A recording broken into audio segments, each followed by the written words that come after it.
Kenan Yildiz është bërë një nga objektivat kryesor të Real Madridit. Sipas agentit italian Giovanni Brancini, trajneri Xabi Alonso ka shprehur dëshirë të fortë për të transferuar sulmuesin turk të Juventusit në Madrid. Alonso e konsideron Yildiz si një prioritet absolut në projektin e tij sportiv, madje është gati të sakrifikojë çdo lojtar tjetër përveç Kylian Mbappéen.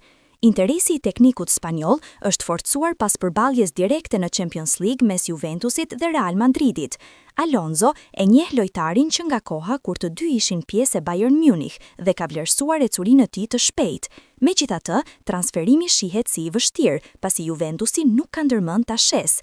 Klubi torinez e vlerëson shumë lart kartonin e lojtarit dhe po punon për rinovimin e kontratës.